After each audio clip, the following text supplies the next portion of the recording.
You're listening to the On the Mark Wrestling Podcast. Go for it, Jim. Climb the ladder, kid. Make yourself famous. A podcast covering all things WWE. I have now returned to save the WWE. NXT. The beautiful part of NXT is that when one dream ends, another dream begins. And AEW. Holy wrestling. I couldn't be more happy. Here are your hosts, Kyle Gagliardi and Jim Tucker. Hello, everyone, and welcome to another episode of the On the Mark Wrestling Podcast, hosted by the Marks, for the Marks. I am your host, Kyle Gagliardi, and as always, I am joined by my good friend, Jim Tucker, or as I like to call him, Get It! What's going on? Tuck, can I be honest with you right now? I love honesty. It's sexy.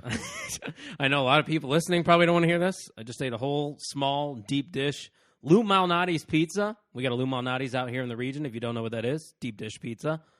Got a veggie pizza to myself, Tuck. Ate it all. My stomach, right now, not good. Uh-oh. So if you hear a fart in the background, you have been warned. But other than that, I'm doing great. I don't like that. What you been up to this past week? Oh, you know, living the dream, coming down off that Royal Rumble high, which my high was not as high as yours. Yeah. The Rumble. But what did we do for the Rumble? We did a spot draft. So Yeah. we didn't pick people, but we randomly were given spots. We all put $10 in the kitty. So the right. winner walked out with $40. And that winner was you twice. Yeah. Let's remind our listeners out there, especially you, Ryan Vogus, you, Aaron Oros. I won both Rumbles. I drew number 17 for the women's. We all know that was Charlotte Flair. Yeah. And I drew 16 for the men's. Drew McIntyre. Nice little night for your boy. Yeah, you know, and the thing that was fun was everybody had competitive numbers at both ends of the draft. In the middle, you know, I was feeling good about that 29 in the women's Royal Rumble, and then Santina. Yeah, Santina makes an appearance. Okay. You're like, you also had 1 in 30, didn't you, for one of them? For the men's Royal Rumble, I had 1 and 30. So Brock and Seth. You knew you were getting Brock Lesnar. It ended up being Seth, and yeah, it was fun. Kept it invested. A lot of good pops. I also had Edge. I was sporting his You were Rated wearing R Superstar shirt from the Pro Wrestling Crate. Pro Wrestling Crate. What did you do that unboxing? Yeah, so I subscribe to the Pro Wrestling Crate. I do the unboxing videos on YouTube at the Overtime Sports Network page. You can see what I get in those boxes. We do baseball card unboxings as well. And When's the next one of those? yeah, yep. Okay. So whenever I get to it, Whenever the next Wheelhouse comes out? I need like 5. The worst part about that is I need like 5 minutes to do it. Yeah. Yep. I could do it as I take it too. Could have Okay. done it. Could have just done it a few minutes ago. You Could have had have. it done. Nope. We both went back to back on the number 2 department over It there. was a double header in there, and boy, you know, the toilet holds up. You know what they say? Host that shit together, stay together. I can't wait. Wow. Wow. You know? That is what people say. You spend time wondering what the other host thinks about you and where you're at in the relationship, you know, and that just really got me going. Well, we're 18 episodes in. We're finally legal. We're catching up to Wheelhouse fast. And What are you Wheelhouse guys at? 36 or something. Oh, man, we're halfway there. Yeah, we should be. I mean, realistically, we should be around the 50, 55 mark probably right now. But, you know, work, man, it's hard. Yeah, everybody's getting older. Yeah. Some of us have different work schedules. It's hard to get together. But thankfully, we're able to get together most Thursdays. We can make it work. Yeah, it's good. Baseball season's upon us, and we don't have a ton of Thursday games, so that's nice. Okay. So are you trying to steal our day for Wheelhouse? No. Oh, I was going to say, No, if you don't Thursday is OTM days. Okay, Yeah. that's what I thought. Yeah. I know I can rely on this, so. But hey, you brought up the Overtime Sports Network where you do your pro wrestling crate unboxings. We are a part of the Overtime Sports Network at otsportsnetwork.com on the interwebs and at _OTSN on Twitter. And Tuck, I know they already know, but give me one thing that they might not know about the Overtime Sports Network that might catch their attention. One thing they might not know is that along with our assortment of podcasts, we do pump out blogs. And by we, I mean a bunch of us. There's a group of us that, some of us aren't associated with podcasts that just cover all kinds of the sporting content that's out there. And most of us that do right, though, have a podcast that are featured on the network. Yeah. Most. Yep. And the nice part about it is we've got room on the boat. So if you're looking to scratch that blogging itch, maybe you're a wrestling fan that likes other stuff too. We both do. We're both passionate sports fans and avid gambler for you. Yeah, that turned into an avid gambler over the last couple months. Life is good lately for you. $500 in January, so can't complain. I guess I can add that Royal Rumble money to that. Fuck. So 581. Yeah. I don't know. We'll see. I'm probably going to hit my cold streak when I go to Las Vegas in a couple months. So. But yeah, @_OTSN on Twitter, OTSportsNetwork.com. You could follow me on myself, Jim Tucker, on Twitter, @JimTuck89. You can head to the search bar and type in @2SweetKyle. Too sweet. That's where you can find me. File Kahlo's Too Sweet Kyle account on Twitter. I got a lot of accounts. That's just one of them. Yeah, the thing that's nice is when miscellaneous wiffle ball Twitter runs a poll or something. I know whatever I want's getting 5 votes. Yeah, it might be more than 5. Well, I know that I'm sprinkling 5 on my side. Out of yours. You got your smattering. I got mine. Wheelhouse, Couts, Barnstormers. Oh, you actually do have a decent amount. Yeah, you're starting to catch up to me a little bit. Yeah, OTM. It's a wild left bar over there. Yeah. Excuse me. There goes the pizza again. Let me gather myself. There goes the veggies. Thanks, Luke. We're here. OTM, Too Sweet Kyle, IUBB guy, NWI Birds fan, my regular account, OTSN, Family Divided. Wiffle Rippers?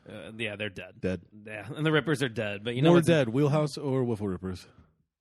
I'm going to go with the Wiffle Rippers. Okay. Well, because Wheelhouse could. Yeah, you have the potential to return. The Wiffle Rippers do not. But speaking of returns, there were a few of those that happened at the Royal Rumble this Sunday. We watched it once again with Ryan Bogus and Aaron Oros here. We had a pretty good time. What were your thoughts on this opening matchup between Roman Reigns and Baron Corbin? We had that false count anywhere stipulation. They went everywhere in the stadium. And it was cool, yeah. It made sense to lead it off with this because you were figuring both guys were going to bounce back for the Rumble. And it was nice because, the match ended on a dugout. And how many times can you say so-and-so wins by pinfall on dugout? The only chance you might be able to do that is at the Steel Yard here for Midget Wrestling night. There we go. In Gary, but that's about it. Yeah. That's a very unique thing. And it would be tough for them to get up on the dugout, realistically. That's very true there, Tom, because they are a little shorter. But no, I thought this is how you do these stipulation matches. False count anywhere. You're in a baseball stadium. Have some fun with it. Mm-hmm.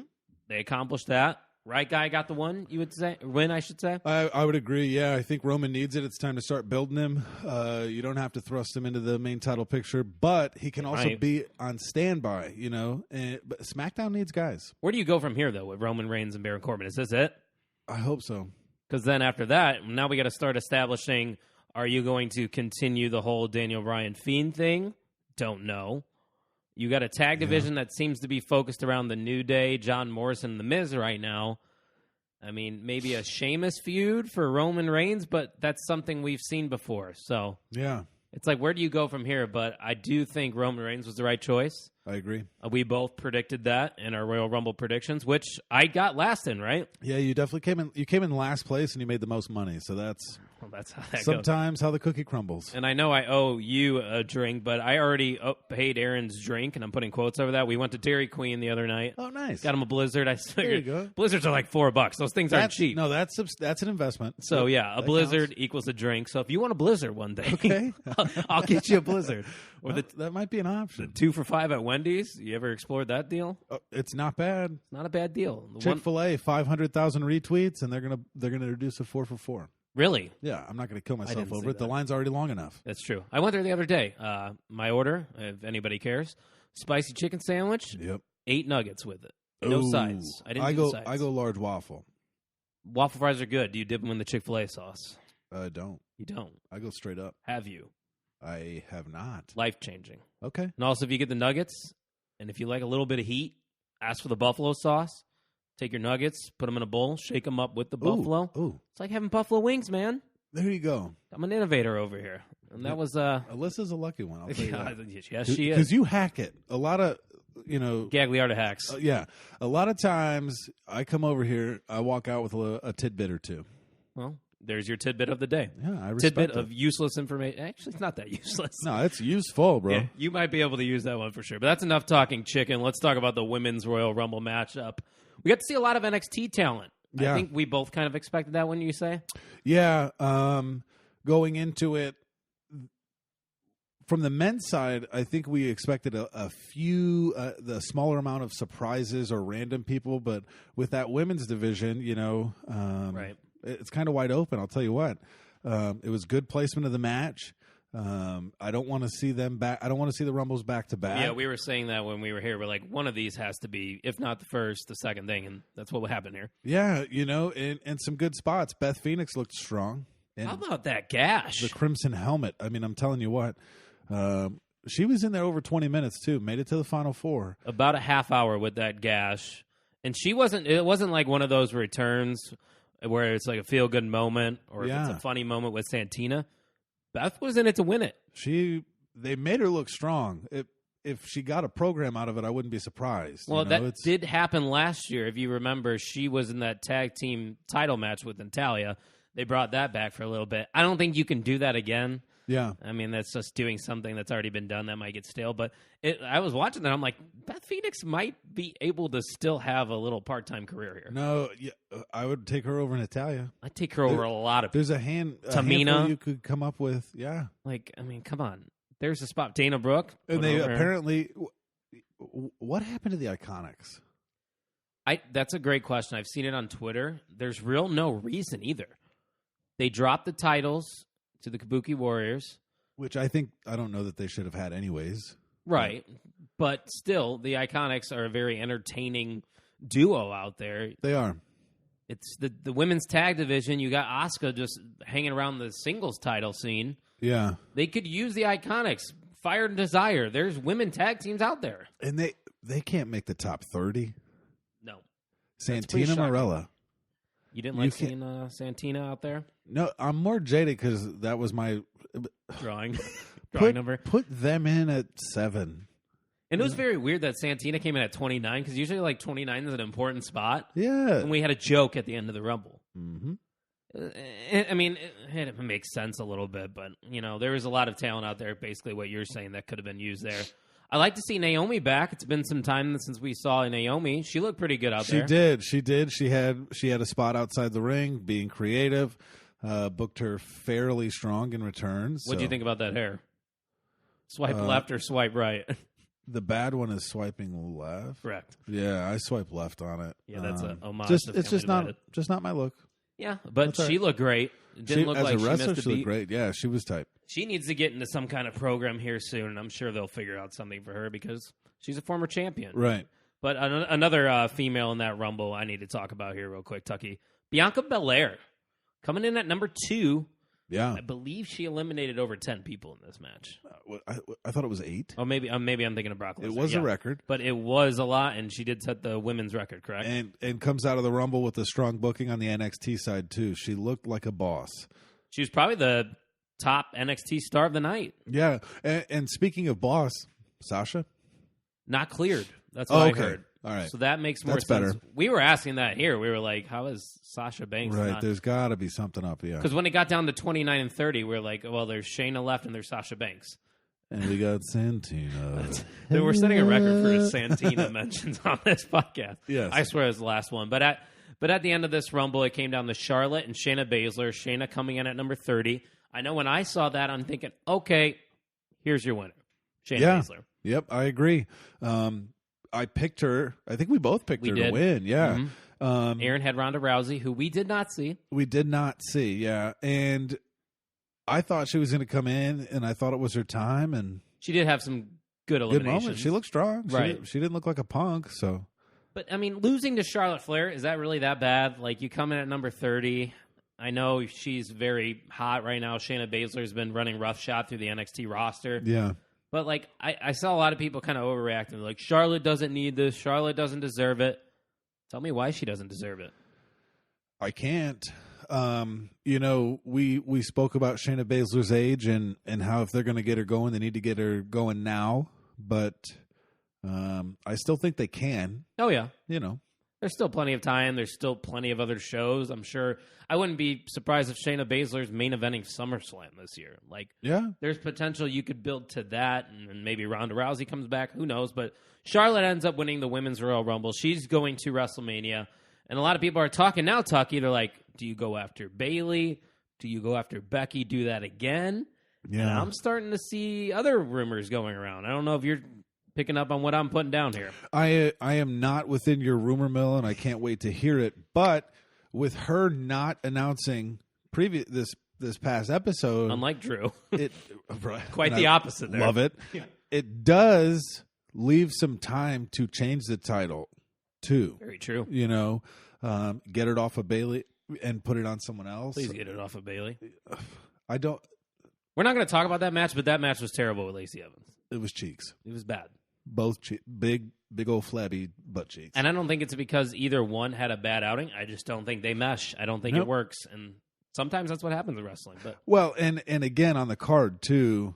Weird spot. How many matches were we waiting to get through to see what Brock could do in the Men's Royal Rumble too? It was nice. It was a nice feeling to watch a pay-per-view with anticipation instead of angst. So where are you thinking Charlotte's going with this title opportunity? I have no idea. What I've been hearing, and I'd love to see it, Charlotte Flair versus Rhea Ripley for the NXT Championship. Thoughts? Okay. Well, that does take a star down there and juice the NXT a little bit. NXT is now supposed to be up to par, parallel with the main roster. Another part of the resume, she runs back. She doesn't run back like scouring, but goes back to NXT in pursuit of another title. You haven't seen that, right? No. You don't see someone NXT title go to the main roster and then go back. Well, yeah, Finn Balor did it, but not for a title immediately. Hasn't got a title yet. Right. So that's a match that gives NXT another star on WrestleMania, too. That's that's representing the brand right there at WrestleMania. But if she were to do that, I'm not quite sure it would be against Rhea. Don't forget, Rhea has that championship match against Bianca Belair, who just set the record for the most eliminations in the Royal Rumble match. That's true. They might see something in Bianca and think, well, what match would you rather see? I'm asking you this straight up. Bianca Belair versus Charlotte Flair, or Charlotte Flair versus Rhea Ripley. It's tough. I kind of lean towards Rhea Ripley right now, just because I think she has a little more heat to the fire than Bianca does, even though Bianca's flame is bright as of late. So I think that's where I'd lean. I think you win either way. I think you get a better story out of Bianca, too, because she's got more personality, and that can kind of clash with Charlotte Flair, who also has this very strong personality. Yeah. But I really can't complain if it were Rhea Ripley or Bianca Belair, because it's something different. Because how many people want to see Charlotte Flair versus Becky Lynch again? Not I, said the Jimmy. We haven't seen Charlotte face Bayley or Sasha recently, but we've seen it before. Yep. Why not Rhea Ripley? Why not an up-and-comer? Rhea Ripley's like 24 or 25 years old. Yeah. That's strapping the rocket right there. Mm-hmm. And that would be a big-time matchup that we could potentially see, but that was the Women's Royal Rumble, Tuck. I want to talk about one more match before we get to the men's, and it was probably my favorite wrestling match on the card. It was a strap match for the Universal Championship, The Fiend versus Daniel Bryan. What were your thoughts on this one? It was awesome. I was skeptical going into it that the gimmick might have worn it down. Right. I'm glad they went without the red light because it magnified the welts and the brutality of it. Right. I hope they don't go back to the red light. I wouldn't be surprised if they did. Do you think the only reason they probably didn't was just to show the battle scars that were happening in that match? These battle scars. How do you? Well, did they have a way to make the entire ballpark red? That Probably could have not. been a logistical thing as well. But really enjoyed it. You didn't have to strain. You didn't. There were fewer dots you had to connect in your mind without the red light, and that's why I appreciated it. It was a good match. I think it was the Fiend's best wrestled match. Some are saying, and I listen to a lot of wrestling podcasts, and I might agree with them, this might be the best Bray Wyatt singles match, just Bray Wyatt's career in total. Yeah, it could be, and a lot of that has to do with who he was wrestling against. Daniel Bryan can make a star. Daniel Bryan is it, and it's definitely arguable, but I think the wrestler of the past decade. Just the model of consistency, can have a great match with anyone, can tell a great story. And that's what they did in this match. They told that story of this monster, this unbeatable force in The Fiend. But Daniel Bryan had multiple spots in this match where we actually thought there's a chance The Fiend might tap out. And, yeah, it seems that the WWE, in building this character, has navigated away slightly from making The Fiend unbeatable. Which was what we saw at the beginning of this. Yeah, and it does bring about the question of when will Fiend lose the title, you know? You would think Mania. That would be the time to do it. But are you going to drop 2 major titles? Because we have to assume Drew's probably going to beat Brock. Hopefully. It's not as meaningful if he loses again and wins it at SummerSlam. Right, so... SummerSlam, he should defend it at SummerSlam, you know? Yeah, but The Fiend... Whenever he does, because he's going to drop it eventually, I think he still is going to be huge in this company because he's got that character work, and he could tell a non-title story feud like that. That can sell. Like, he can just have a feud with anyone over anything just because he's The Fiend. So It's not like him losing the title would be a bad thing, but totally agree. The Fiend's best match, maybe Bray Wyatt's best match, and props to Daniel Bryan and Bray Wyatt because... That's still the show for a little bit there, Tuck. Yeah, and that was one of the other matches that I would have definitely left on the card in hindsight. There are plenty of matches we could have taken out. Yeah. SmackDown Women's Championship.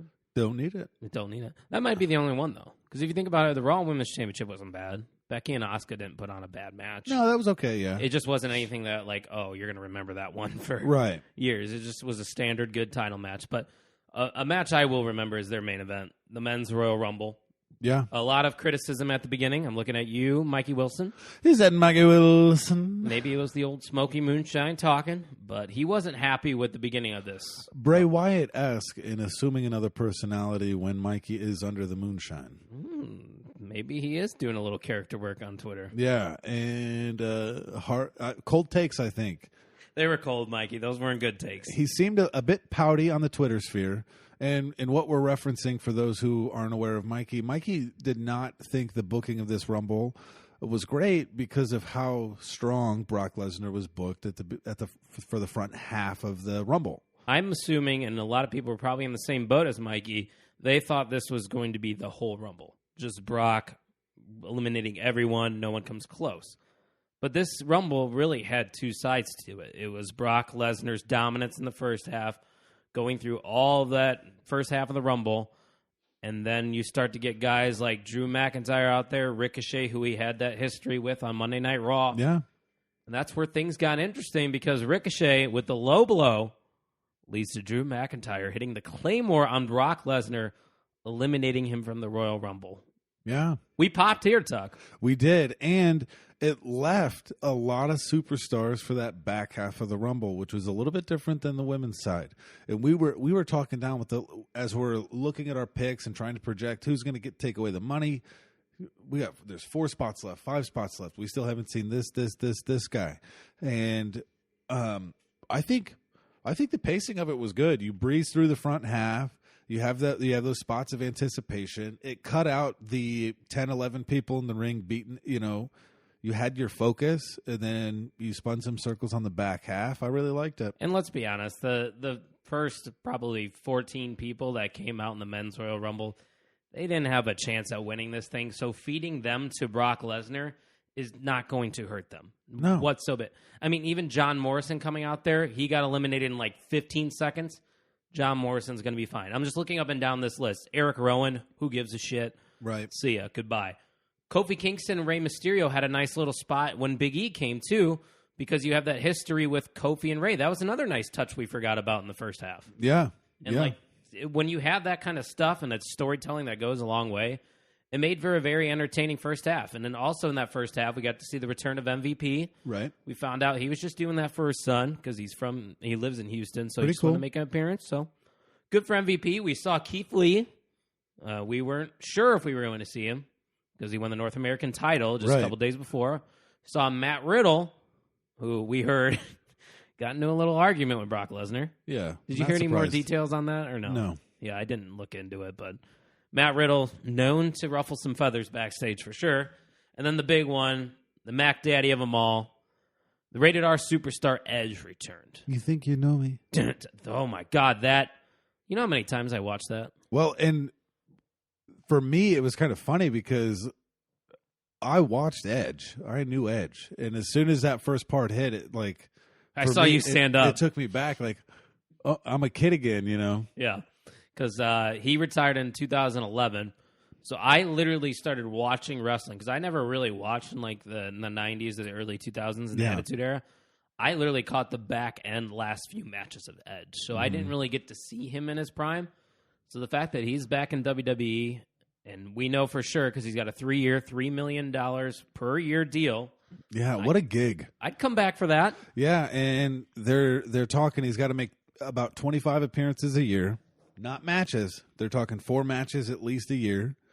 Oh, I didn't read into that part. Yeah, so there's some details with it. Four matches in ring, 25 appearances. Well, because you don't want to overdo it with that neck fusion surgery that he had. Right. And so he's coming out of this 12 matches, 75 appearances, $9 million. I wouldn't say it's easy money, but for Edge, it's kind of easy because he's really good. There are plenty of people on that roster earning their money harder and less. So very true. You know, and there was that speculation that he was in talks with AEW, and I think that was just to bump up the price. Yeah, I think that's going to be good for these wrestlers to use the leverage to their advantage. It's healthy. Yeah, negotiating tools, just like in any other job. You got multiple interviews. If somebody's like, I'm like, hey, I could just go to this job. They're offering me $2 more an hour. Mm-hmm. Edge was probably saying the same thing to WWE. He's like, hey, AEW is going to give me $1 million a year. Yeah. But I'm probably going to have to wrestle every week. Yeah, no kidding. Because we know AEW could use a big name like Edge. So Edge was back. That was easily the top moment of the night, just for nostalgia reasons and the fact that he was able to come back after retiring just like Daniel Bryan did. And he looked good. He did look very good. In the final 4, we had Edge, Orton, McIntyre, and Reigns. We got that little moment between Edge and Orton where Randy looked like he was about to RKO him. Edge was like, I see you, you bastard. Right. Nice little touch going back to their rated RKO days there. And then Edge was able to spin him off and throw him out. Which we then knew, right, when that happened, that, all right, Edge is definitely not winning this because he's probably going to have a feud with Randall Keith Orton, which we would find out on Monday. That is definitely happening. But before we get to that moment, because I want to talk about Monday a little bit too, just that moment in particular, fans started to get a little antsy after Edge was eliminated because we had Roman Reigns and Drew McIntyre, and probably everybody in that arena is like, oh boy, here we go again. Yeah. I would not have been surprised either way, honestly. What were you thinking the last 2? Did you think it was Reigns? So when it came down to the last 2, I was like, uh-oh. That same feeling, but I still, in the back of my mind, thought McIntyre would win it. I was very conflicted because my pick was Roman Reigns and my number was Drew McIntyre. Yeah, so and my pick was Drew McIntyre. Yeah, congrats. You were the only one to get the Royal Rumble winner right? Yeah. Wow. Aaron picked Edge. Not a bad pick. No. Got to the final 4. Good run. You picked Roman Reigns, who got second. Yeah. So it's not like we were far off on the men's. Right. And not on the women's either. We and you had Shayna. We were competing. Second place. So, hey, guess what? Shayna second place. Roman Reigns second place. Those are my picks. Is that second place, Liada? I swear, man. I swear. Second place everywhere. But obviously we know now Drew McIntyre would end up winning the men's Royal Rumble, and he will main event WrestleMania against Brock Lesnar. Thoughts on Drew McIntyre finally getting this moment?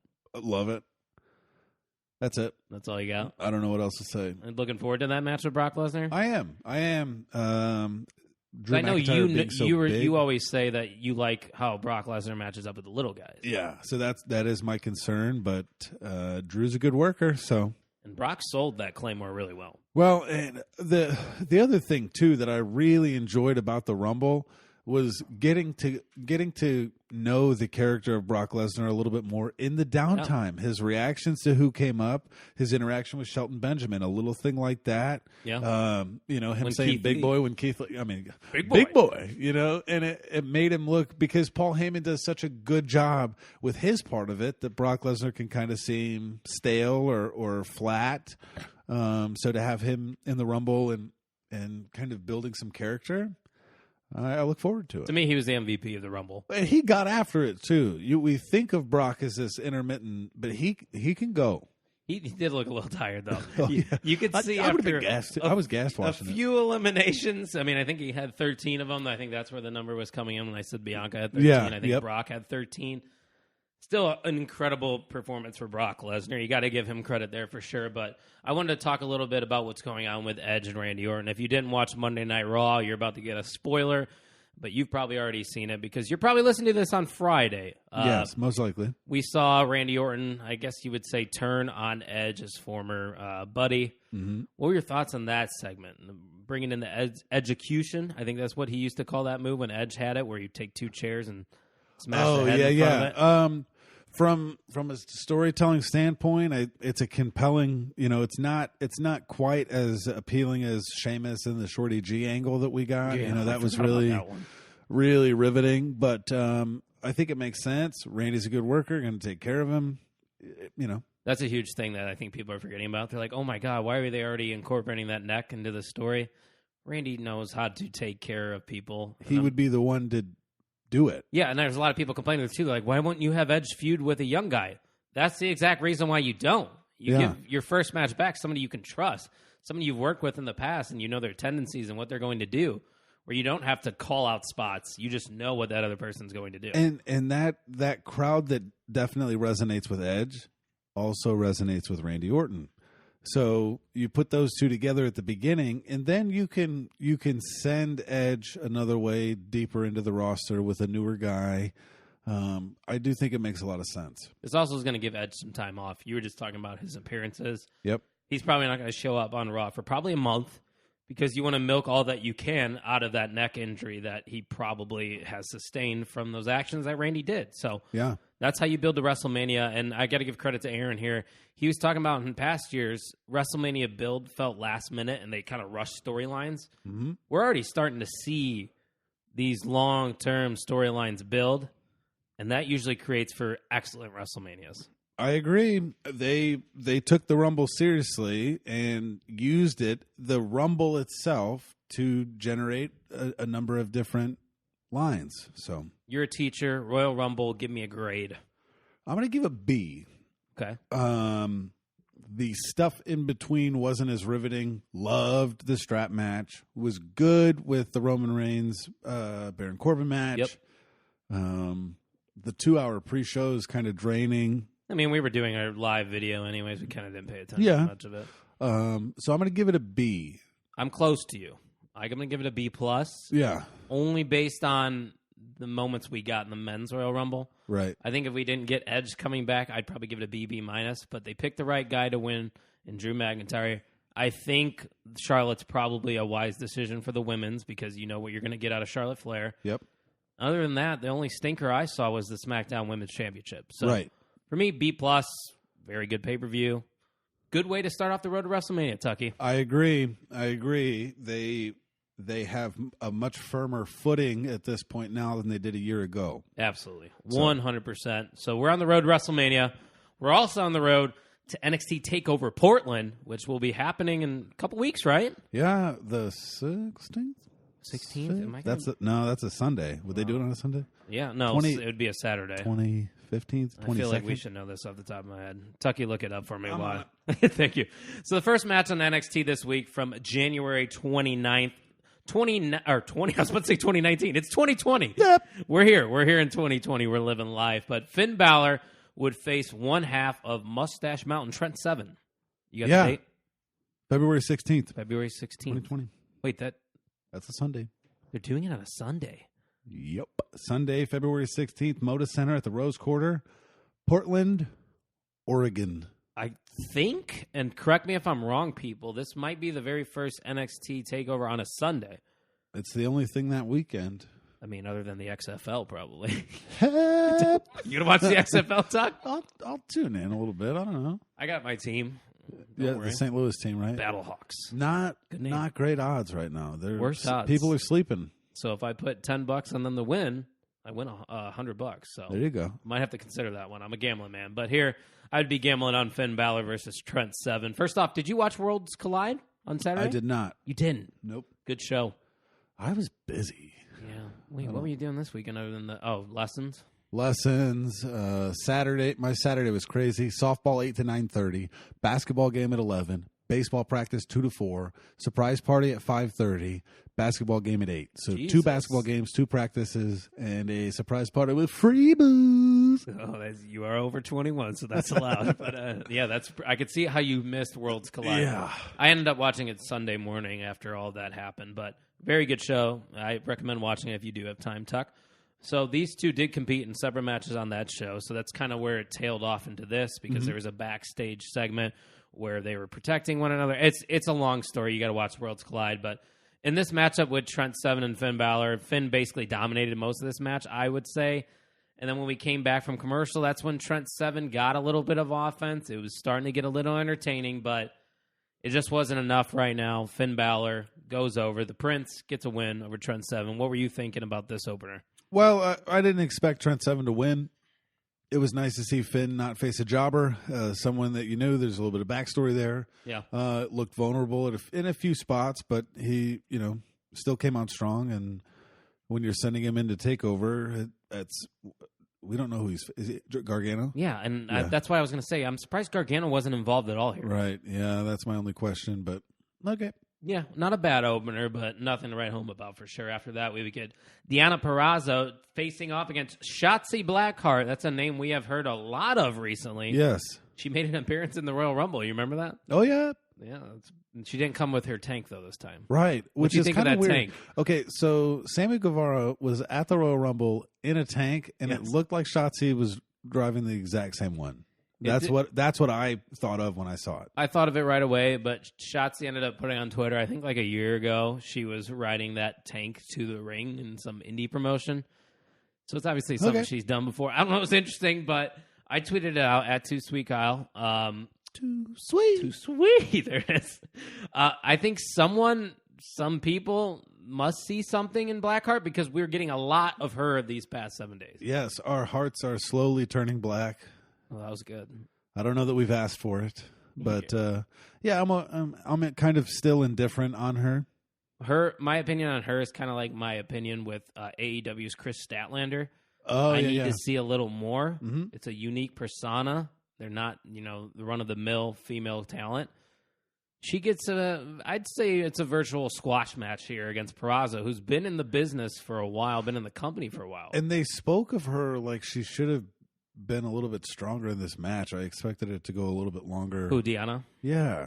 I did too. And like I said, it's been a couple years now that Deonna Purrazzo's been here, kind of hasn't really found her direction, and then they just bring in Shotzi Blackheart, and it looks like they're strapping the rocket to her, Tucky. Yeah, and the thing is like Shotzi could probably go to AEW and be right in that top 5. Oh, absolutely. Here, there's a come up because the NXT women's division is so strong. And that's what they have to do right now, and that's what they are doing. They're just trying to, get Shotzi out there as much as possible, let people know who she is. Kind of like what they've been doing with Chelsea Green, too. We saw Chelsea Green in the Royal Rumble. Yep. Robert Stone Brand was there. It was live and well. And brief. Brief seems to be a common thing with Chelsea Green in her matches lately, but Yeah. we'll get to that in a little bit. After that matchup with Shotzi and Deonna, we got Dominik Dijakovic coming out, and so did Damian Priest, because Keith Lee had to, do a little talking. Yep. Just won the title. And it looks like these two won a shot at the North American Championship.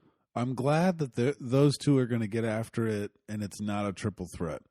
I don't mind NXT. Not yet. Right. I don't mind NXT multi-man matches, though. But, it does set up a little bit of a campaign to try to get to Keith Lee. So There's a lot of names, too, that you could throw in that hat. Uh-huh. I mean, the Broserweights have to be in consideration. They just won the Dusty Classic. Yep. Killian Dane's still out there. He's had good matches out there. Cameron Grimes. Cameron Grimes, yeah. I mean, you could even have Leo Rush. I know he's not technically on their level because he's a cruiserweight, but he's a viable name. But these two ended up having a great match, as we probably all expected, because Dijakovic and Priest are known for having great matches on NXT. And Dominik Dijakovic, he ends up getting the win here, which kind of surprised me a little bit. Yeah, and it struck me as pretty convincing too. Like they both had their moments, but I thought the match was a little quick, but it was. But I mean, they were both able to showcase their athleticism. What do you think about the Feast Your Eyes finisher? Kind of like a GTS in a way. Yeah, that's cool. Whatever. It's not bad, and I think this might lead to maybe Dominic facing Keith Lee. Yeah, whether that be on just a regular Wednesday, it probably will be. Mm-hmm. There's no way he's going to take that title from him.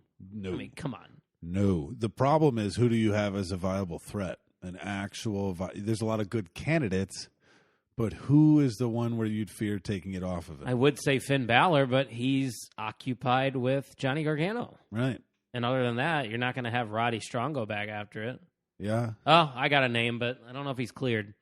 Velveteen. Yeah, that would be the name. And maybe that is what we're leading to, because there's a month. There's still a lot of time. Couple weeks, yeah. Well, I'm not saying for Portland. I'm saying for maybe Mania weekend. Yeah, that's plenty of time. Velveteen versus Keith Lee. Yep.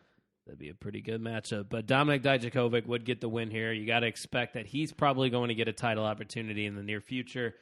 After that, we'd see Tommaso Ciampa take out the Undisputed Era. What was that, in like an alleyway outside the building, would you say? Yeah. It didn't seem super like backstage, but there was, yeah. It was, I liked it a little bit, because then he ended up walking to the ring with the table. X marks the spot. Boom. What are your thoughts going on with this segment here between Ciampa and the Undisputed Era? Well, I think Ciampa looks good. I think he is a strong, viable candidate. I do think he beats Adam Cole at Portland. Yeah. I don't know though. It's tough. No, it is. Because how do you send Adam Cole in the Mania weekend? You know, I don't know. Does he lose during? Does Adam Cole lose it during the takeover before Mania, and then end up on the main run? I don't know, because they're talking like 2020 was a prophecy for the Undisputed Era, and they were just. But the gold is starting to slip. It is. Roderick Strong, the first one to lose. Who knows? The tag team titles could be dropped soon. I know the Broserweights are going to have a title match. Yep. Because when you win the Dusty Classic, you get one. Yeah. Those are two guys that are hot right now, so you never really know. But I liked what they did here with Tommaso Ciampa. I was a little worried when they brought back Finn Balor, and they were kind of having all these guys go after Adam Cole that were in that War Games match, because I felt like Ciampa was taking a back seat a little bit. Now we're kind of building him back up. He looks like the way he did before his injury. He had the blood running down his face afterwards that he signed the contract, and he just looked like a badass. And I thought they did a great job at. I don't know if you can find the word for me here. It's not really rebuilding. It's kind of just putting him back where he was. Kind of reestablishing. Yes, yeah. that's the word. Yeah. So, I don't know if he can beat too. Cole. I tell you what, though, I don't think there's anybody else that probably could right now. The thing that always comes with Adam Cole is that Undisputed Era. Those darn Undisputed Era kids. I tell you what, man, they're always ringside. I know it. But maybe they'll lose their titles, the tag, and then they're all pissed off. They don't even show up. Yeah, and at that top part of that division, it's kind of like those random races they do on the Jumbotron at baseball games. Mm-hmm. Pick one. Everyone's kind of jostling. Everyone leads for a stretch, and right now Ciampa is the one that's out ahead a little bit. But and usually the people that are out ahead a little bit in those races, they ended up losing. Yeah. And then the guy that's last, it's been dragging his feet the whole time. Who's that guy? Velveteen. Yeah, that could be Velveteen. Yeah, he's not even started the race. Yeah, no, he hasn't. He's hurt. Yeah. I mean, we really haven't got any updates. Like, if I had a report or something, like I can probably search. We could have an on the mark breaking news update. I mean, I'll try to find something right now. But if anybody's got word on the Velveteen Dream, let us know. But after that, we would get a matchup that I was very, very, very excited for. Tegan Nox versus Dakota Kai, the feud that has stole my heart. Yes. Yeah, mine as well. Not to the extent that yours. I mean, you've kind of laid claim to it, so I don't want to step on your toes there. I saw somebody tweet on my timeline, I'm becoming a big Tegan Knox guy. I go, fuck off. That's back of the line, buddy. like come on. That's my claim to fame. But I am a sucker for a good story in professional wrestling, and that's what we're getting with Tegan Knox and Dakota Kai. And that's why we watch. That is why we watch. This match in particular, I was hoping for a little bit more. Yeah. I was kind of the build-up. I thought it could have been a banger, and it was good. It was a good match. But how about Dakota Kai once again showing that heel turn on the Titantron before she came out? Yeah, it doesn't. They're trying to not let you forget, and that's what you got to do. And they did that the first, I think, NXT after she turned. They kind of put that in her theme song. They didn't do it right here, but they showed it. So it's just, setting the story for this match itself. And like you said, the match was shorter than we probably wanted it to be, but it was still kind of all over the place. Very intense. You could tell that these two hated each other. Candice LeRae made an appearance. What do you think about her involvement in this match? If that's the only way that Tegan Knox can get a win, it doesn't make her look as strong. I was thinking that. It happened. Yeah, I agree with you, because Tegan, and maybe they're waiting for a big Tegan win clean at a takeover like Portland, but Candice LeRae getting involved, she brings the chair, it distracts Kai, Tegan gets the win. It's not helping Tegan much. If anything, it's helping Dakota Kai. Yeah, because she was defeated with an asterisk. She lost with the run-in. So it's obviously not the end of this, right? It better not be. But for your heart. Yeah, I tell you what, and I've told a few people this, and a lot of people know. And I know my infatuation with Tegan Knox is because I am attracted to her, but she really is just a very likable professional wrestler. Yeah. Like, can you say anything bad about her? That she is bad. All right. Way too far. Don't intrude on my girl there for a second. But no, I definitely think we will see more of this, hopefully, because that was like getting your appetizer, and then you're just waiting for that deep dish pizza to come in. Oh, and now we're just waiting on it to come out. Yeah. Oh, you don't want to be around when that happens. But I looked up Velveteen Dream on Twitter. I don't know if you remember seeing this as I show you while we were recording. The 2-5-20. That made an appearance. In one of the vignettes. Is that the Velveteen marking his return? That would be next week. Right? 2-5 next week. That is. So is the Velveteen Dream going to make his appearance and go after the North American Championship? People are asking. And we will maybe find out in a week. Maybe might. We might be talking about this next week. Exactly what the 2-5-20 in the sky means. Yeah. So we'll find out for sure. But after that, we got Caden Carter defeating Chelsea Green. Why? And why? What? Ever since Chelsea Green got with the Robert Stone brand, not a great look. And if they're going to turn those two against each other already, it's like nothing's been established. She just keeps taking L's. And I like Caden Carter. I do. She's got talent, yeah. But I think we need more of a Caden Carter character work. Right. We know she can go. We know she's likable. She could be a good babyface. But Chelsea Green is supposed to be one of these big bad heels now in NXT. She has a manager. And she's eating a loss to Caden Carter, who I couldn't tell you the last time Caden Carter got a win. I don't know that I've seen Has it one. happened? It might not have. No, and that's so trying to give her some relevancy, I guess that could put Caden Carter up to that Shotzi Blackheart tier. Sure, but what is this doing for Chelsea Green? Leaves her at the bottom tier all by herself with Robert Chelsea Stone. Green could be that heel, like that true heel that you hate because she's with Robert Stone, and you hate the hell out of that guy. But she just lost to Caden Carter, so what can you really give Chelsea Green right now? She's not very relevant. No, I didn't like it, and that's probably the biggest stinker they laid there, in my opinion. I don't know. What do you think? I agree. You see Chelsea Green, she's gotten vignettes, she's gotten spots. Caden Carter wasn't in the Women's Royal Rumble. No, she wasn't. And the amount of time that Chelsea Green was could have served Kaden Carter put her face on it, Or Casey Catanzaro could have been in there because she's fun to watch too. That's another She talent. is exciting, but yeah. So much. Really enjoyed her in the Royal Rumble last year. 2 years She ago. had some athletic spots, yeah.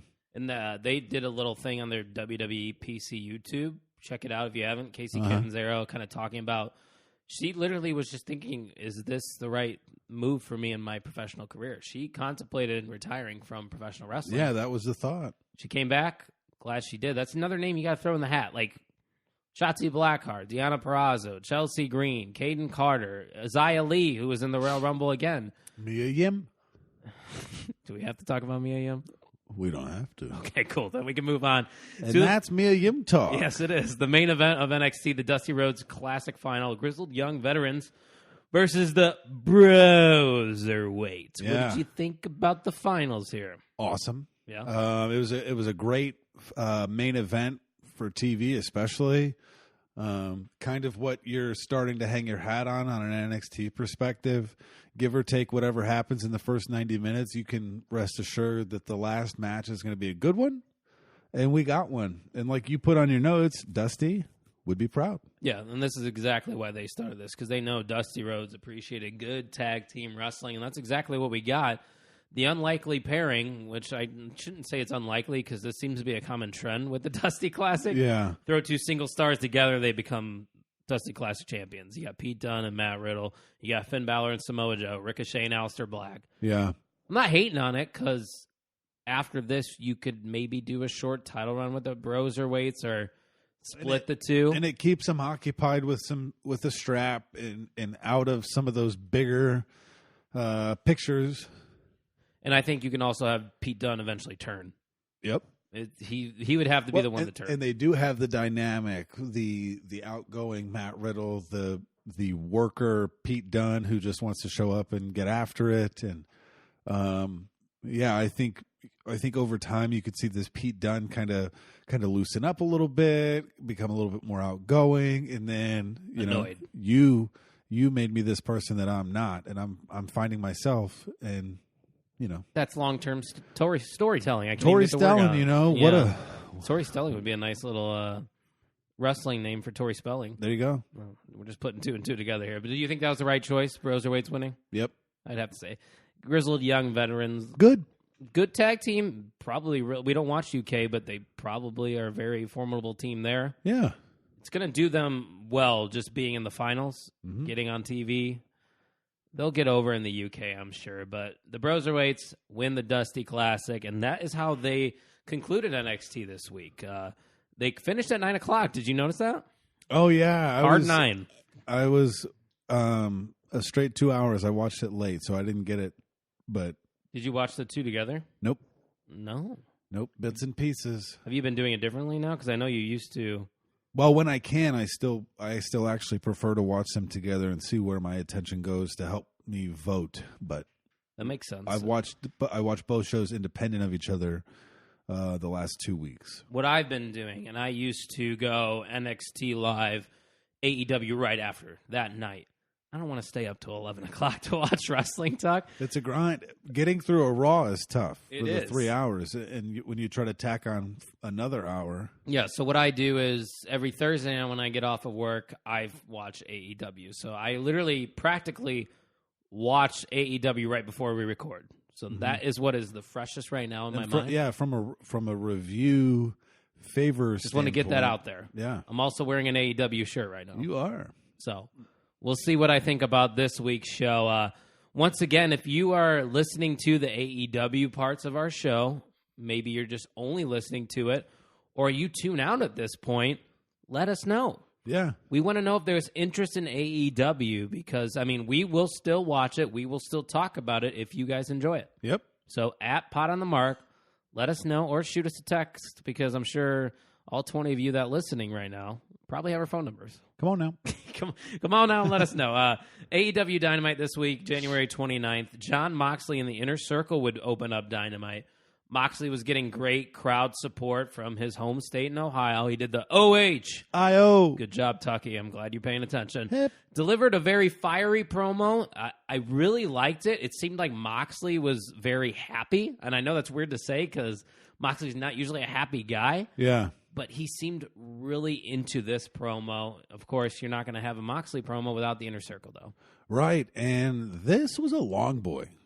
About 12 minutes, right? Yeah, it stretched, and that is presumably a risk when going up against NXT, but I was into it. I was going to say, they kept my interest, which for like a 12, 15-minute hard opening, just promo talk, it was pretty good. Jericho brought out a lot of help. We had like 10 guys out there. Who are those 4 other dudes? Who you?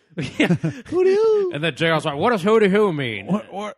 By God. Doesn't hootie who mean the cops are coming? Yeah, maybe. I don't know. I think it is. The only reason I know that is from, the movie Neighbors? Nope. You've never seen Neighbors? I don't know that I have. With Seth Rogen, Oh, okay. Franco. Yeah. And then the cops are about to come, they're hootie hooing. And they're like, what does hootie hoo mean? And that guy starts rapping, whatever. Yeah, that's what I remember it from. But yeah, Jericho, they definitely had the numbers here. And it all just ended up being a beatdown on Jon Moxley. But I think what this segment did, and it definitely did its job, Moxley's going to get more over because he's getting beat down at a numbers disadvantage. Jericho and the Inner Circle are getting more heat. Mission accomplished. Yep. It's kind of by the book. It's one going up, one going down. Yep. And usually AEW likes to start with some tag team wrestling, so this was kind of fresh. Yeah. Kind of fresh, kind of new. They haven't started a show with a long form promo, and I can't remember the last one. Which I think you need from time to time. Was it the Jericho one where we went? That was that we were at. That was great. Yeah, that was their worst show that they've done, and we were at it. What date was that? So we can maybe tell Black Wednesday. Black Wednesday? The day before Thanksgiving. Okay, yeah. So if you want to know what episode we were talking about, our least favorite episode was the one we were in attendance for. Yeah, no kidding. But this opening segment, very, very solid start to Dynamite. After that, we would get the Young Bucks versus the Butcher and the Blade. MJF was on commentary for this one, and for my personal opinion, I think it made this match even better. Yeah, the wrestling itself was fine, good. I actually liked. I kind of like the Butcher and the Blade as wrestlers. Good growing tag on me team. a little bit. Yeah, but MJF was super important in building that story along with them. They're professionally trained. Paid them off. The video vignette. They spent a lot of time building this, and MJF connected a few more dots for us in regards to Butcher and the Blade. That's what I was going to compliment, because I know last week we kind of were bashing AEW a lot. I do want to say that Dynamite, they seem to be doing a lot better with storytelling. We're starting to, get a lot more backstage segments. People are connecting the dots, like you said, with MJF on commentary, whether that's JR doing that, Tony Schiavone, or anybody in the ring. Storytelling's starting to pick up. Yeah, which is good. And when AEW is working towards something, a pay-per-view that's drawing closer and closer, I think they do start picking that up. The problem when you're only running 4 pay-per-views a year is that after this pay-per-view, there's 2 months of kind of wiggle room. Yeah. And then you have to start building again. You're going to have to reestablish some feuds after that. Yeah. So, it's a lot of time, but I'm sure they'll be able to figure it out. But this match itself, standard AEW tag. That doesn't mean it's bad. No, good. Young Bucks match. You've seen them before. You know what I'm talking about. But I like at the end how Hangman Page just came out, handed the beer over, and then hit the buckshot lariat, and that was it. And walked out. Yeah, Hangman did a great job there. They're not letting you forget his story. And they didn't have to say a word, and they still got that part across. I'll tell you this. On the Gagliarda AEW Power Rankings, Adam Hangman Page is probably number 1 right now for me. Really? I'm loving that character work. I'm more on the MJF train. You would be an MJF guy. Yeah, but I want Cody to win, and that means that MJF's doing a really good job. Mm-hmm. Yeah. MJF from a story standpoint and promos, he's got to be tops. So. Yeah. In all professional wrestling, because he's been doing great stuff for sure. But yeah, that match was okay. I guess we could say average, maybe good, but it did its job for sure. After that, we would get Nyla Rose versus Big Swole. Any thoughts? So Take your time. Cody fought Kip Sabian. Come on. We got to talk about it a little bit. I don't want. It's like when your parents make you brush your teeth before you go to bed. Come on, Tucker. Yeah, whatever. Give me something. Nyla Rose, she wrestles in the AEW Women's Division, and then Big Swole is too, and that's Rose talk. I think let me give not Rose talk for both of us. I got a little bit to say. I think we've seen now plenty of Nyla Rose that we know what she's about. Yep. I'm going to make this statement. I am not a fan of Nyla Rose. I don't think she's a good wrestler. I don't think the whole monster gimmick works for her. And what the hell was that spear? You know what I'm talking about? That set up the finish? Yeah. She looked like she just went to side hug Big Swole, and then Swole kind of just collapsed. Yeah, not a good look days after Edge put on a Spear Fest. I tell you what. And they missed the first one. Yeah. People forget. People were pissed. Yeah, I know. The first spear back and you can't even catch it. I get it. Yeah. I mean, we were kind of pissed, too. Yeah, we were. I mean, you can't. Yeah, Jesus Christ. But yeah, I wish we would have missed this one. I really do. Yeah. Big Swole comes out of it like I think you could echo the same sentiment that Big Swole is. There's a little bit there. There's potential. Yeah. I wouldn't say she's a star, but no. Maybe get her against the right opponent, and then Big Swole can shine. I think that's a fair assessment of her so far. But there's just so many new women they're throwing at us right now, and none of them are Rio. Yeah. Our AEW, I shouldn't say our, because I don't even want to consider her ours. AEW Women's Champion is Rio. Yeah, she won it. That's it. And that's all we really know about her. And that just tells you where they're at right now in the women's division. But after that, like you said earlier, Cody did face Kip Sabian. And when I was watching this matchup, you know what Penelope Ford kind of reminds me of? Little Zelina Vega. Yeah, I could see it. And that's a compliment because it's that old-fashioned heel manager, but with a twist because Penelope can go. Like, she's hitting Hurricane Ranas. She's doing her job right. She's drawing heat. Yep. She's easy on the eyes. Yep. Same thing you could say about Zelina Vega. What did you think about this match? Penelope Ford's involvement, Arn Anderson, and all that. I enjoy female managers that can get chippy. You know, that they're not just eye candy on the side of the ring. Yep. They don't always have to come out in this big, formal gown and just be the trophy around the arm. And Penelope Ford does that too. She can get after it a little bit. Yeah, well, absolutely. And a lot happened in this match. Arn Anderson even got in the ring at one point. And I think it kind of took away a little bit from the actual wrestling because we know Kip and Cody can go. I mean, I don't think ever since Cody started in AEW he's had a bad match. Like, he literally can put on a good match with anyone. Yeah. He hit the Cody cutter. And then after that, he hit three crossroads to win. Quite the statement victory over Kip Sabian, I guess you could say. Yeah, the bad thing for Kip Sabian was that Cody's on a mission. And although it was kind of a fluffy match, there's no huge big reason for Kip Sabian to square off against Cody. You get Cody in front of the crowd. Oh, we're forgetting about one thing. Yep. Joey Janela?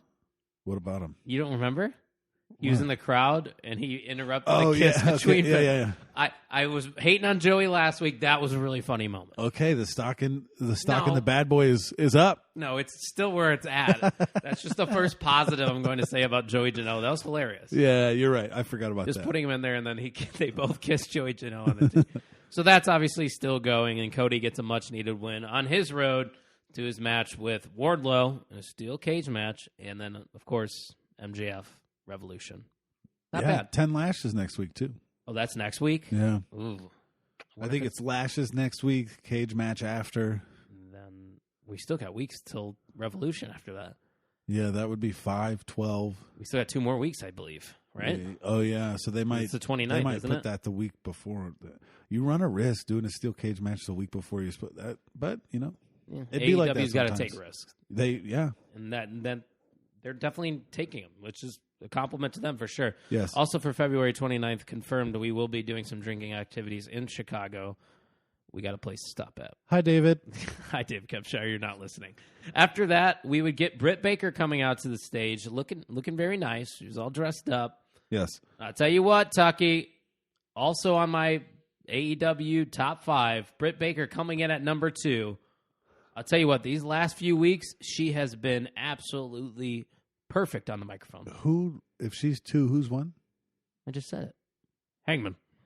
Oh, okay. I On thought my I meant AEW, 2 in yeah. your women. No, Okay. she's definitely number 1 on. Yeah, mine too. She's got the most personality. She is a dentist. So now they're there's using that as a heel thing. Yeah. So they're spending some time with her. I think Revolution. She's got to be champ. She should have been the first fucking AEW Women's Champion. I'm tired of it. Yeah, but who would face her at Revolution? Well, she's probably going to win it at Revolution if she has. That's the what I'm match. saying. She'd still be the champ right now. Yeah. Who would face her? Nyla Rose. Okay. Awesome Kong. Yeah, what's going on with that? The Nightmare Kuroshita. Collective? Yeah, Is they that a thing? kind of pumped the brakes a little bit on the collective. Yeah. So Chris Statlander. Yeah, that's the name. Yeah. She's definitely got potential, but I'm loving what I'm seeing out of Britt Baker. I think they realized what she was doing as a babyface was kind of just vanilla, Right. what you see in any wrestling company. Give her this real side, kind of a bitch. She even, since they were in Cleveland, was like, I'm the only Baker you guys need. I was like, zing, got him. Well, and going on the heel side allows you to develop a little bit more of a personality. You don't have to be this cookie cutter face that I think people are accustomed to. Britt Baker, number 1 AEW female for sure. And her boyfriend, Adam Cole's probably the top male in NXT. So, very talented couple right It's there. not a couple bad goals. setup. Yeah. Very good couple goals. Yeah. Set them up? Set them up? I think you said set them up. No. I got excited. I thought we were going. You want to do a Thursday. little Thirsty Savage. Thursday? I don't have a long Friday tomorrow. I do. I get to wear jeans though. I could do that every day. You suck. After that, we had 2 more matches. We had SCU, wait, hold on. SCU! Okay, no feedback detection. No, so You I did well. survived. I don't know. You liked it. SCU versus Hybrid 2, a team we really haven't seen much of. Tag match, once again, very technically sound from both teams. But I think Hybrid 2 brings this unique style to the ring. You got that tall 6'3" guy. I'm sorry, I don't know his name.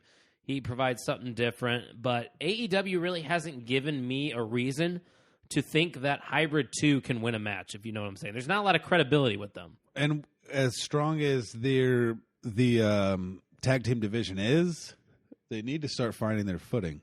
There's so many. Yeah. I mean, you got Private Party, Santana and Ortiz. Where are the Lucha Lucha Bros. Bros? Where are Young they? Bucks, Hangman, and Omega. Seriously, though, what are they doing with the Lucha Bros? I know. That is arguably the most talented tag team in the world. You're not even putting them on TV? Right. It's a mistake. And I don't like it. I'm going to have to be a little bitchy once again, but put the Lucha Bros in the Bitch title. Liata. Bitch Liata over here. But this match itself, I thought it was pretty good. SCU would get the win as they were paying their respects to Kobe with the LA jerseys out there. That was a nice little touch because SCU, Southern California. That's what that is. You got to represent. They would win after Dark Order still trying to get Christopher Daniels to join. Yeah. We'll see how it goes. Is that their top prospect? I guess. They've spent so much time on him. And that's another team we didn't mention. Dark Order. Yeah. There's a lot going on. Jurassic Express. Oh, shit. Man. Oh, shit, man. It's a crowded tag team. What do you think of the match itself, though, between these two? I thought it was good. Good tag team wrestling, what you've come to know with AEW. It was good to see SCU out there again, a good way to get them out. If you put them against other tag teams, you might assume that they would lose, which is weird because they were the tag team champions. So I think they are a very comfortable team for AEW to throw out there and know you're going to at least get an average at the worst match. Yeah. Because they just work so well as a unit, and that's a good commodity to have if you're a company, and that's probably why SCU is probably the champions, I would say. I agree. After that, I don't know if SCU is going to hold it again. But Well, I've been wrong before. Could be wrong again. a lot at the Royal Rumble, some would say. Well, I ended up winning 2 drawings. You won the random stuff. You won the stuff you didn't have to pick. But I still won, which means I'm better than you. I'm better than Ryan Vogus. I'm better than Aaron Oroz. Good heel work. Suck it. I am better than you, and you guys all know it. Okay. See what I did there? Headphone flap is down. I will not make eye contact with you for the remainder of the podcast. Right no. Well, good thing there's only one more match left. I'm over it. Private Party and Darby Allin would face off in 6-man tag action against Chris Jericho, the champion, and Santana Ortiz. What'd you think about this main event? Second best match of the night. Behind what? The main event from NXT. Okay. That's comparing both shows, but okay. I thought it was good. So best of AEW's. I think so. What'd you think of Cassidy and Quinn, Private Party? Once again, they're finding ways to shine. Yeah. Which is smart for them. Yeah. And I don't think you would pick Darby Allin to go with him right off the top of your head. No. Just based on gimmick personality kind of thing, but it was a good show. Yeah, they had unique covers, unique reversals. Crowd's very behind Darby Allin. You could tell that he kind of has it. Yeah. I know everybody always speaks of it, but when you know in professional wrestling, Mm-hmm. Darby Allin's different, and I think that's why he has the it factor. But in this match itself, Jericho would hit the Judas effect, virtually out of nowhere, get the win for the Inner Circle. Afterwards, more heat for the Inner Circle. Post-match beatdown, Moxley would end up come running in at the last minute with a bat for the save. A solid way to close the show. Another 6-man tag seems to be very AEW of them to do on these weekly shows. Yeah. You start with Moxley Jericho. You're virtually ending with Moxley Jericho. I think they're doing a good job at establishing their number one feud. Bookending, yep. A show is a smart way to do it. Jericho always works well in those multi-mens. I don't need to see it again next week. I was going to say, are we going to get another Inner Circle 6-man? Probably. I know we said this a couple weeks ago. I want more Sammy Guevara. Right. He's doing nothing. Like, the Inner Circle has done nothing for him. He's just in there by association. And Jake Hager's not wrestling. What's he there for? Sammy Guevara got a bigger pop going to the Royal Rumble than he did ever at his show. Yes. Ever. And I mean, I don't know, but I thought the main event was good. Yeah. Very fun, and I enjoyed it. I thought AEW in general was a good show. Yep. Is that you agreeing with me? Yep. Okay. We're about to vote. What do we got here? 9-5? It is 9-5. 9-5 in favor of NXT. And we haven't done, if you're just tuning in, we haven't done every single week because we didn't do weeks where they didn't go head-to-head. Right. 9-5 on weeks that they square up against each other, show for show, live v. live. Okay. So here we go. And I have a feeling we may differ. Okay. This is going to be interesting. All right, I'll let you count it down. I feel like you say that every week, though. I don't know. Maybe I just don't know you that well. All right. We're about to find out. You count us down. You always do. All right. 3, 2, 1. NXT. Okay. Oh. Yeah. I went with AEW. Explain. I was a sucker for the story from start to finish between Jon Moxley and Jericho. I kind of fell in love with that long form promo. I don't want it every week, but they went into a commercial break where I'm ready for Revolution to be tomorrow, and that was a good setup. I could have done without the Nyla Rose Big Swole stuff, but there were stinkers on NXT as well. I watched both shows, and again, the thing that both of these shows have a pay-per-view coming up. Yep. I thought Revolution was built stronger and firmer. I got to know AEW a little bit more through the MJF stuff.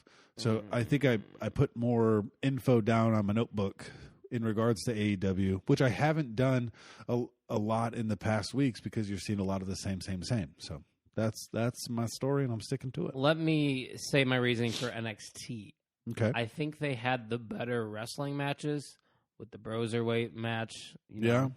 That was really good. Damian Priest versus Dominik Dijakovic. That was really good. The Ciampa segment with Adam Cole, also very good.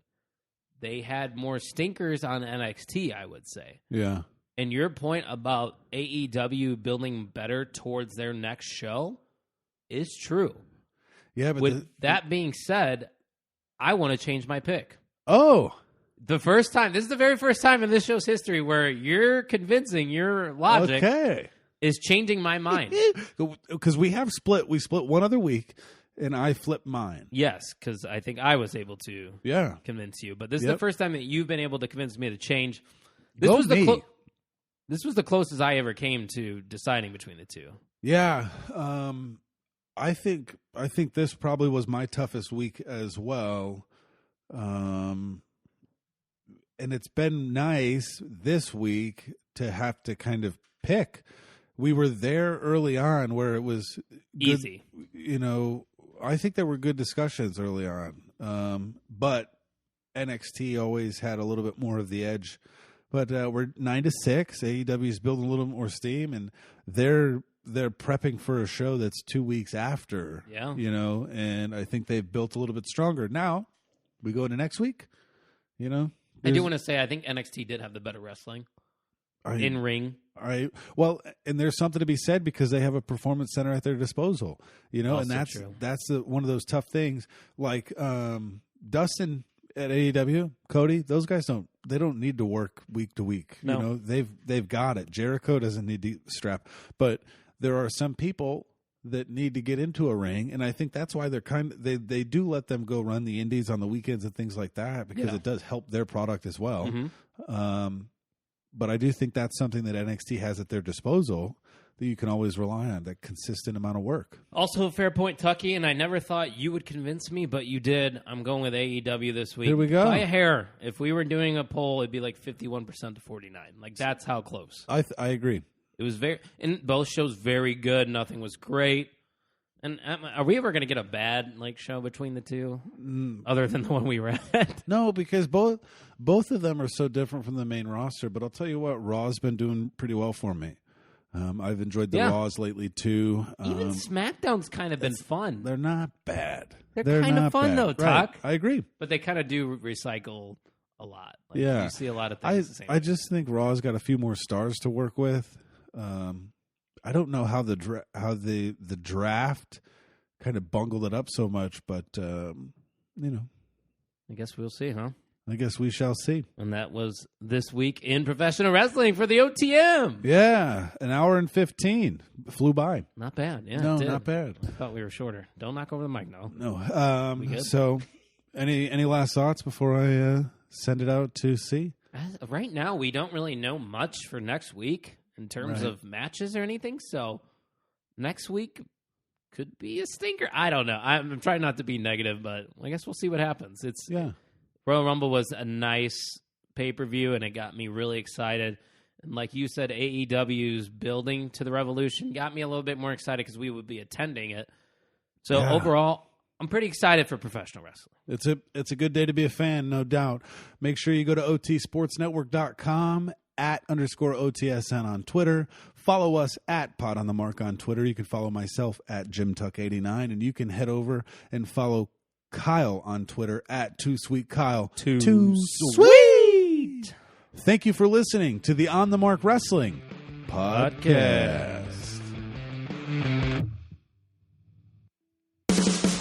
Thanks for listening to the On the Mark Podcast. Brock Lesnar going for an F5 to Cena for the championship. Lesnar with the cover. We hope you enjoyed today's episode. For more information and updates, make sure to follow us on Twitter at Pod on the Mark. Pod on the Mark.